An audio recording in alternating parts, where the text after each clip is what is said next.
7 de la mañana con 35 minutos, 7 de la mañana con 35 minutos. Es un gusto saludar con Viviana Hidrogo, coordinadora de la Alianza de Organizaciones por los Derechos Humanos. Viviana, ¿cómo está? Muy buenos días. Buenos días, Alexis.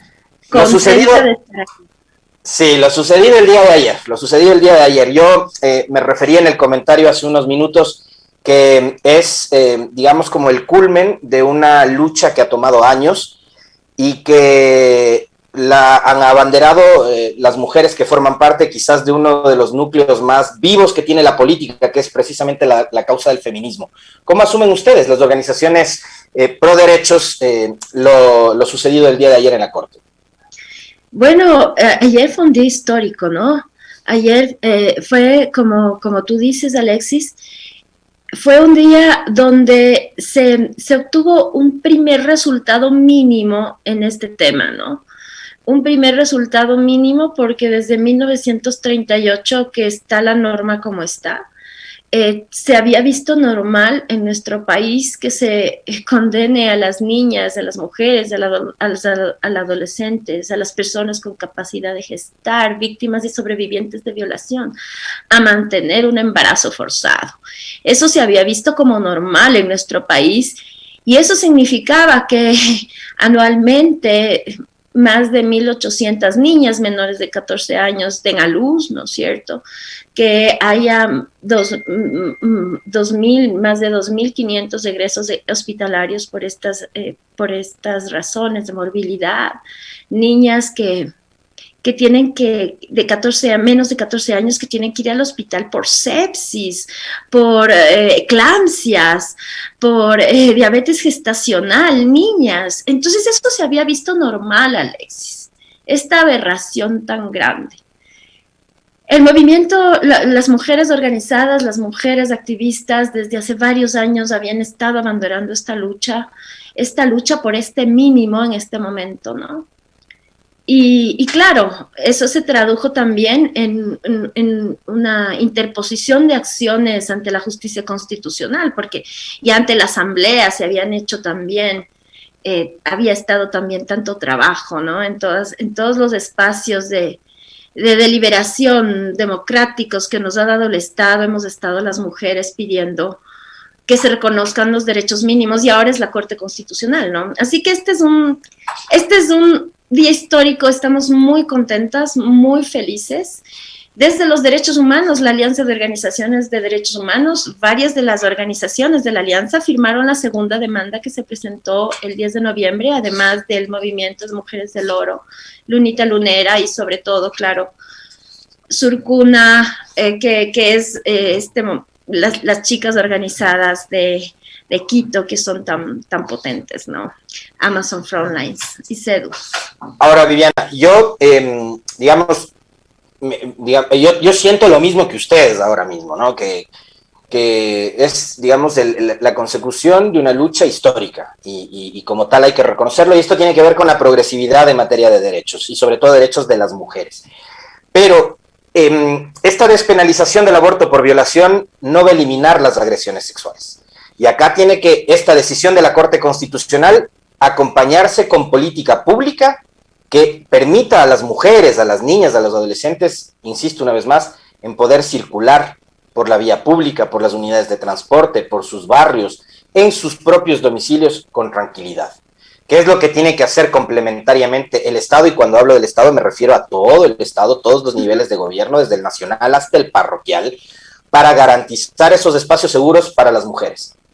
Ay, Alexis, el Estado tiene la obligación de erradicar y prevenir la violencia contra las mujeres. Ha sacado una ley muy buena, una ley interesante, una ley que tiene cosas muy importantes, pero lo grave es que el Estado no se ha tomado en serio este trabajo y el presupuesto se ha reducido, el presupuesto para el embarazo infantil no existe. Entonces, claro, ¿de qué sirve tener una legislación avanzada y buenas intenciones, el plan para prevenir el embarazo adolescente, por ejemplo, si no hay plata, si no hay recursos, si no hay real voluntad política para justamente cumplir con sus obligaciones en relación con los derechos de las mujeres y violencia en relación con los derechos humanos, ¿no? En este caso, en relación con los derechos de las mujeres. Entonces, ¿qué se puede hacer? Aquí el Estado lo que tiene que hacer es, ya tiene un buen marco jurídico, poner plata y empezar a trabajar en lo que ya está, digamos, diseñado. Ahora, lo que ha hecho ahora es eliminar una forma de violencia que está inserta en nuestra legislación penal, porque es una violencia basada en género obligar a una víctima de violación, a una sobreviviente de violación, a mantener un embarazo o una maternidad en condiciones forzadas. Eso anula la dignidad de las personas, eso anula su posibilidad de decidir. Aquí no se está obligando a nadie, ¿no? A nadie a tomar una u otra decisión. Se está permitiendo a una persona que ya fue violentada, que ya fue agredida, que pueda tomar decisiones libres en su vida, ¿no? Y esto es bien importante porque esta es lo que estaba en el Código Penal en relación con las niñas, las mujeres, las adolescentes, las personas con capacidad de gestar. Era una forma de violencia del Estado contra las mujeres, y eso se ha eliminado ahora, ¿no? Así que es un primer pasito también, eliminar estas normas anacrónicas que son discriminatorias y que impiden que gocemos nuestros derechos en igualdad. Normas tan anacrónicas que en esos artículos del 149 y el 150 del COIP se permitía a una mujer con discapacidad mental que había sido violada abortar, y a una mujer con sus capacidades y facultades mentales totalmente intactas, no se le permitía abortar. O sea, tan anacrónico como esa era nuestra legislación, ¿no? Es que, claro, aquí lo que pasa es que esta norma surge en 1938, donde el movimiento genésico, ¿no? Estaba en auge, esto es antes de la Segunda Guerra Mundial. Y claro, esta norma, que es prácticamente idéntica en varios otros códigos de la región, tiene esa discriminación también contra las personas con discapacidad, ¿no? Porque también pone en duda su capacidad de maternar, y eso es también una forma de discriminación contra las personas con discapacidad, ¿no? Entonces es una norma hasta que la Corte acaba de erradicarla de nuestro ordenamiento jurídico. Esperemos a ver la sentencia, pero esta norma era doblemente discriminatoria para las mujeres, para todas las mujeres víctimas de violencia, y para las personas con discapacidad también, ¿no? Ahora, Viviana, yo le planteaba hace un momento el acompañamiento que tiene que haber desde el Estado para evitar que este tipo de casos se reproduzcan, porque, digamos, una cosa es eliminar la penalización del aborto por violación, y otra que este tipo de agresiones no sigan ocurriendo en nuestra sociedad. Pero esto va más allá del contar únicamente con recursos, sino también tiene que ver mucho con la voluntad política. Y ahí quiero preguntarle algo que yo no lo mencioné en el comentario, pero quería conversarlo con usted, es este pronunciamiento del presidente electo Guillermo Lasso a través de un comunicado que ha sido publicado en sus redes sociales. Cuando se comentaba y mucho sobre la publicación de unos tweets desde la cuenta personal de la esposa del presidente electo, él sale ayer, una vez conocida la posición de la Corte Constitucional, y dice que es un hombre respetuoso de las instituciones y que, demócrata como es, a pesar de no estar de acuerdo con el fondo, él va a respetar esta decisión. Entonces, tiene que ver, y esto pasa también por la decisión política que adopten las autoridades. Sí, por la decisión política que adopten las autoridades, y sobre todo con su voluntad de cumplir justamente con los derechos de las mujeres, ¿no? Porque esta es simplemente eliminar de nuestro ordenamiento jurídico una norma que lo que hacía es amenazarnos con cárcel, ¿no es cierto? O con servicios, o con no servicios de salud, porque las personas que nos presten ayuda en esos casos también tenían una pena privativa de libertad. Entonces, en esos dos casos, nuestros derechos estaban amenazados. Simplemente una despenalización, digamos, o una inconstitucionalidad de la frase que fue demandada. elimina esta frase del ordenamiento jurídico, pero ahí quedan obligaciones bien importantes del Estado en relación, y sobre todo del Ejecutivo, ¿no? En relación de presupuestos, en relación de personal, en relación de insumos, de muchas cosas, ¿no? Y sobre todo también de una voluntad de cumplir de buena fe los fallos y los derechos de las mujeres. Aquí lo que se necesita después es la implementación, porque lo que ha significado esta estigmatización del aborto en casos de violación y esta barrera del aborto ha sido que las mujeres no tengan servicios, acceso a servicios de salud seguros, porque claro, iban a los servicios de salud y los operadores de justicia o no les brindaban los servicios que ellas requerían, evidentemente por esta norma punitiva, o las personas que venían con abortos en curso eran criminalizadas y denunciadas por los propios operadores de salud. Entonces, esta posición del presidente es muy importante, no solamente en relación con este fallo, sino con todos, porque es bien importante que todas las instituciones del Estado se comprometan a cumplir los fallos de la justicia constitucional. No es posible que después de ganar sentencias de acciones de protección, no es posible que después de tener sentencias de otro tipo de garantías jurisdiccionales, sea necesario seguir, insiste a las autoridades para que cumplan los fallos. Creo que este es un buen inicio, es una buena muestra de cumplimiento y de respeto de las fallos de las cortes, al menos en temas constitucionales como la separación de poderes. Está muy bien. Es un mínimo, además, es lo que se debe esperar de un jefe de Estado, pero sobre todo yo rescato que se impregna esa voluntad a todas las instituciones del Estado de cumplir justamente con los fallos que les son adversos en temas de derechos humanos, de derechos de las mujeres, y en este caso espero que el Ejecutivo, porque a él le va a tocar actuar, implemente los servicios de salud adecuados para que las mujeres víctimas y sobrevivientes de violación puedan tener justamente acceso a la salud en condiciones de dignidad y de seguridad, ¿no? A ver, yo, digamos, en este sentido comparto plenamente la visión de la progresividad en materia de derechos y la posibilidad de que las mujeres puedan decidir sobre su cuerpo, sobre todo cuando se trata de casos de violencia sexual. Pero al mismo tiempo soy respetuoso de quienes opinan lo contrario. Y hay una buena porción de la población que no está a favor de la despenalización del aborto por casos de violación. Y ellos dicen, no, soy respetuoso de la vida desde la concepción y acá lo que se está haciendo es dar paso a un asesinato. ¿Qué decirles a esas personas que piensan quizás distinto de lo que opina Viviana y de lo que opina Alexis? Bueno, nosotros vivimos en un estado laico, ¿no? En un estado laico justamente deben coexistir todas las opiniones y las creencias y ser respetuosos unos de otros. En el caso de la despenalización del aborto, no se obliga a nadie a abortar. Yo no estoy obligando, las personas no estamos obligando a otra persona a abortar, ¿no? Esta es una opción. Esta es una opción. Es una opción en un estado laico que cada persona actúe de acuerdo con sus creencias.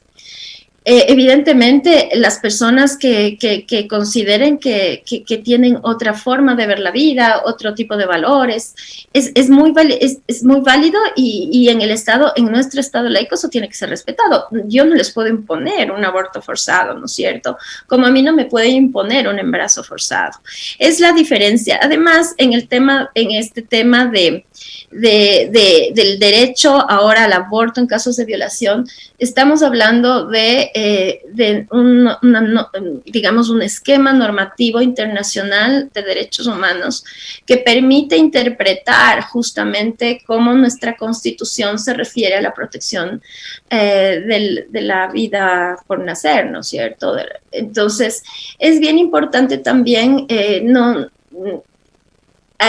tener en cuenta estos criterios que marcan pautas en la evolución de los derechos humanos y que nos dan luces de cómo tenemos que interpretar y sobre todo cómo tenemos que proteger, respetar y garantizar los derechos fundamentales de las mujeres, en este caso, que son las personas que están, que son a quienes se nos obliga, a quienes se nos dice qué hacer en un estado laico.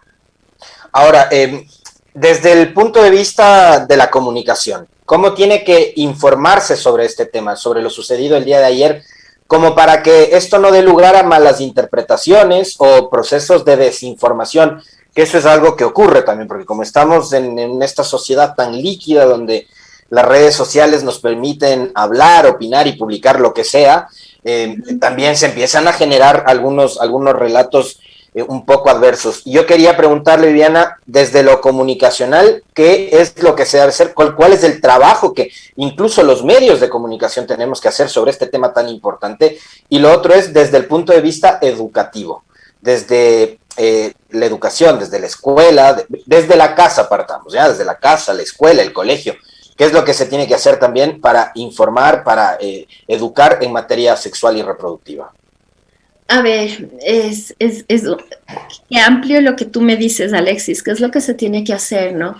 En primer momento, es bien importante partir de que cada persona es única, irrepetible y autónoma y que cada persona puede tomar sus propias decisiones. En este caso, para comunicar sobre el aborto, yo diría, soy abogada, no comunicadora, pero diría que lo que hizo la Corte es por fin garantizar derechos de las mujeres que habían sido negados desde 1938, que por fin las víctimas de violación no van a ser forzadas a mantener un embarazo o una maternidad, que por fin esas niñas no van a ser obligadas a ir al hospital por sepsis, por eclampsias, por diabetes, una niña de 14 años que debería estar jugando, ¿no? Que debería estar soñando, que debería estar en la escuela.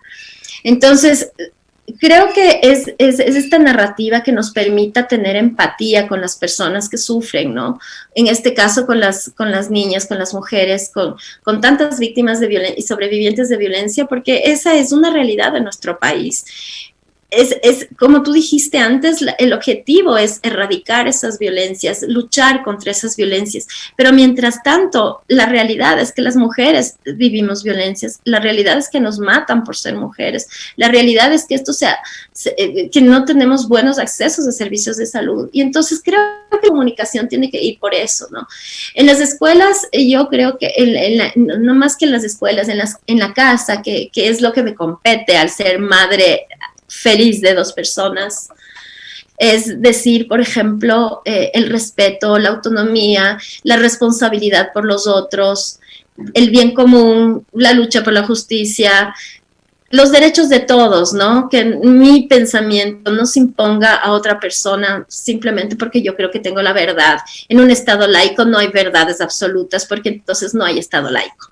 En un Estado laico hay coexistencia de posiciones y respeto para las decisiones de cada persona, ¿no? No sé. En la pandemia, a propósito de lo último que acaba de señalar Viviana, la pandemia, el confinamiento, el encierro, nos puso a pensar, a reflexionar sobre un hecho que es real y que incluso en las propias casas, en sus propios hogares, las mujeres no están seguras, ¿no?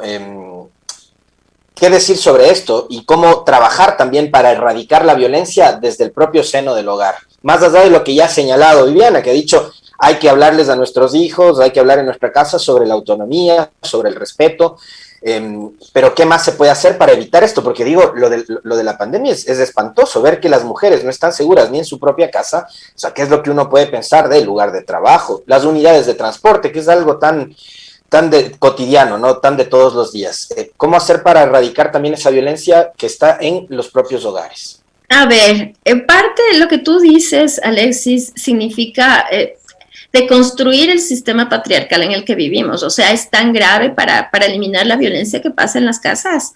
No es un tema sencillo, no es un tema fácil. Más que en el transporte público, donde más hay violencias en las casas, ¿no? Las mujeres y las niñas sufren la mayoría de casos de violación por su entorno cercano, en sus casas, por las personas que están, digamos, llamadas a protegerlas y cuidarlas, son las que las agreden.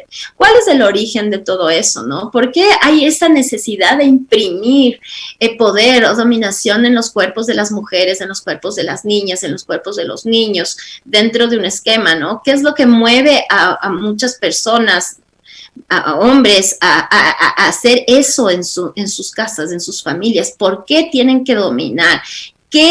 ¿Dónde está el origen de esa necesidad que le lleva a una persona, ¿no es cierto?, necesitar hacer daño, dominar, controlar a su entorno cercano, inclusive agredirle de esa forma. Ahí está el germen. ¿Qué es lo que pasa en nuestra sociedad? Porque igual, o sea, en el transporte público las mujeres además somos castigadas por salir, somos castigadas por hablar, somos castigadas por estar en el espacio público, por trabajar. Entonces, por estar en la política, la violencia política ahora que estamos pensando qué es lo que se puede hacer, ¿no? Porque una reforma pequeña del Código de la Democracia parece que no es suficiente, ¿no? Pero entonces, ¿dónde está el origen de esa necesidad de dominar? Y entonces en eso debemos trabajar, y debemos trabajar cada persona, porque eso no nos hace felices a nadie, ¿no? O sea, no es una sociedad feliz de una persona que necesite dominar a otra y hacerle daño en su casa, como tampoco es una persona feliz, y menos la víctima y la que sufre esa violencia y la que ve todos sus derechos vulnerados por eso en sus propias casas. Entonces, es bien complejo el tema. Hay que trabajarse mucho. Viviana, coincide más o menos en los tiempos, bueno, ocurre esto en la misma semana, estamos próximos a conmemorar el Día del Trabajador. Y esta decisión de la Corte se da en esta coyuntura también, de cara a lo que sucederá el 1 de mayo. Y yo ahí quería preguntarle, históricamente, estructuralmente también, ¿por qué a la mujer le ha costado más avanzar y progresar en tema de derechos? ¿Por qué a la mujer, usted ya lo decía hace un momento, una sociedad patriarcal, machista y demás? No solo en nuestro país, sino a nivel universal, el tema de acceder al voto, el tema de acceder a la educación, ahora estamos hablando de estas materias. ¿Por qué le cuesta tanto a la mujer? Y otra vez vuelvo al efecto de la pandemia. La pandemia ha significado un retroceso en materia laboral, en materia de derechos para la sociedad en general, pero también para la mujer, porque la mujer que además perdió su trabajo por el cierre de los negocios, de las empresas, de la fábrica, etcétera, etcétera, etcétera, tuvo que venir a la casa y ocuparse también de lo que ocurre dentro de casa y convertirse en maestra y ocuparse de los chicos y empezar a trabajar también en el hogar. ¿Por qué le ha costado tanto históricamente? ¿Por qué le cuesta más a la mujer que al hombre? Bueno, porque históricamente nosotras no hemos sido sujetas plenas, ¿no? O sea, no hemos sido legalmente sujetas plenas de derechos. Es lo que ha pasado. O sea, la sociedad está construida para que unas personas dominen y otras personas sean dominadas. En este caso, la mitad de la población durante varios miles de años y varios siglos, los últimos, ha estado bajo, digamos, la dominación legal de la otra parte de la población. O sea, las niñas, las mujeres tenían que pedir permiso para casarse, el tema de que cuando contraías matrimonio, por ejemplo, esto hace poco, en nuestro código penal, en nuestro código civil, éramos incapaces relativas. O sea, yo me casaba y tenían que demandarle a mi marido por las cosas que yo cometía o por los negocios que yo tenía. Entonces, había varias normas, o sea, también estaba, eximida de responsabilidad por legítima defensa el honor conyugal. O sea, lo que ahora decimos femicidio era era un eximente de responsabilidad. Entonces, uno se pone a pensar cómo estaba la normativa hecha justamente para mantener ese esquema de dominación, ¿no es cierto? Un esquema que venía desde la sociedad, viene desde la religión. O sea, es un esquema complicado, una estructura complicada que tiene una raíz milenaria. Entonces, para las mujeres empezar a salir de esas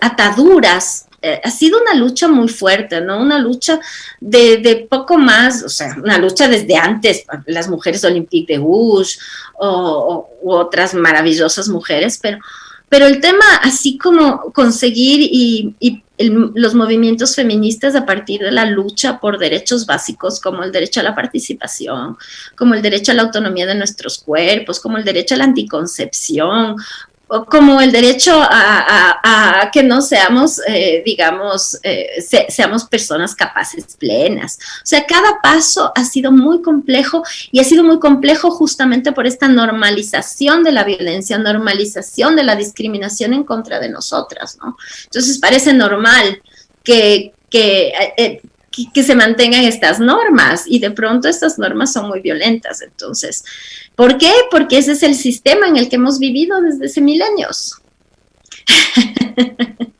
Queremos agradecerle muchísimo a Viviane Hidrogo, coordinadora de la Alianza de Organizaciones por los Derechos Humanos, por haber asistido a esta entrevista, por haber aceptado nuestra invitación. Era muy importante conversar, sobre todo desde la militancia del feminismo, sobre lo ocurrido el día de ayer, que es una noticia realmente alentadora, porque tiene que ver, insisto una vez más, en el avance y en la progresividad de los derechos en este caso de las mujeres. Así que nosotros también nos sumamos a la congratulación por lo ocurrido ayer en la Corte Constitucional, pero de aquí resta muchísimo camino por recorrer, muchas cosas por hacer como Estado, como sociedad, como familias incluso, para evitar que esas prácticas violentas en contra de las mujeres se sigan reproduciendo y para evitar que esas violaciones sigan sucediendo en nuestra sociedad. Lo que sí es, digamos, en materia legislativa, el Ecuador ha dado un paso gigantesco, eso hay que reconocerlo. 8 de la mañana, le agradecemos nuevamente a Viviana por haber aceptado la invitación. Muchas gracias, hasta luego, buen día.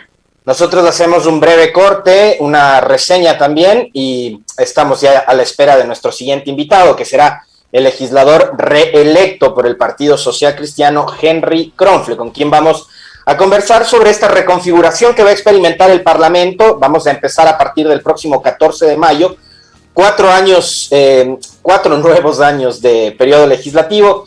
Se tiene que reordenar la Asamblea, elegir Consejo de Administración Legislativa, un presidente, 2 vicepresidencias, 4 vocalías del CAL y también la reorganización que experimentarán las 12 comisiones especializadas más la de fiscalización y control del Estado en el próximo Parlamento. Así que ya volvemos, 8 de la mañana con 1 minuto.